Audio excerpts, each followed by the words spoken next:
Lent காலம் தொடங்கிருச்சு பார்த்தீங்களா? அப்போ என்னுடைய ஆன்மீக தரம் அதுலேருந்து கூடுமா அப்படின்னா, ஆன்மீக தரம் என்ன பண்ணாது, கூடாது. சரீரத்தில் என்ன கொஞ்சம் ஹெல்த் இம்ப்ரூவ் ஆகும்.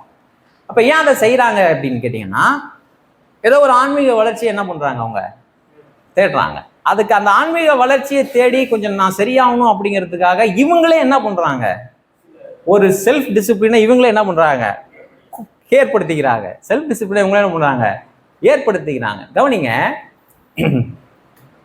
கிறிஸ்தவ வாழ்க்கை என்பது சுய வெறுப்பு உள்ள வாழ்வா, சுய வெறுப்புள்ள செயல்களா? தேவன் எதை விரும்புகிறார்? சுய வெறுப்புள்ள வாழ்வா, சுய வெறுப்பு செயல்களா? பொட்டு வைக்க மாட்டேன், 40 நாள் பூ வைக்க மாட்டேன், 40 நாள் கறிமீன் சாப்பிட மாட்டேன், மேக்கப் பண்ணிக்க மாட்டேன். முன்ன பழைய இதில் பார்த்தீங்கன்னா ஆண்கள் தாடி வளர்ப்பாங்க, தெரியுங்களா உங்களுக்கு? சவுத்தில் ஆண்கள் தாடி வளர்ப்பாங்க. இப்போ பார்க்க ரொம்ப மோசமாகவும் இப்போ அதை குறைச்சிட்டாங்க. சுய வெறுப்புள்ள செயல்கள், இதெல்லாம் என்னதுங்க?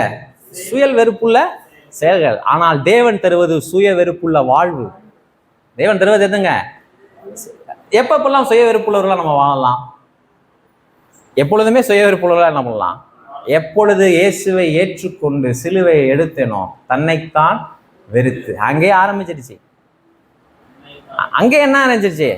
தேவனை பின்பற்றும் பொழுதே ஒரு வளர்ச்சியின் பாதையில தான் என் கிறிஸ்தவ வாழ்க்கை போகுது. அதனால இருக்கலாமா இருக்கக்கூடாதா அதெல்லாம் நீங்க இல்லை, நீங்க என்ன பண்ணீங்க அதெல்லாம் நீங்க பாத்துங்க. இந்த நாள் சபையில ஏதாவது செஞ்சாங்கன்னா அதையும் பின்பற்றுங்க.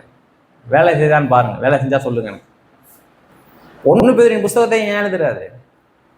நோக்கமே அதுதான். சொல்லுங்க, கிரைஸ்ட் பிளஸ் நத்திங். இயேசுவோடு நீங்கள் எதையும் கூட்ட வேண்டிய அவசியம் இல்லை.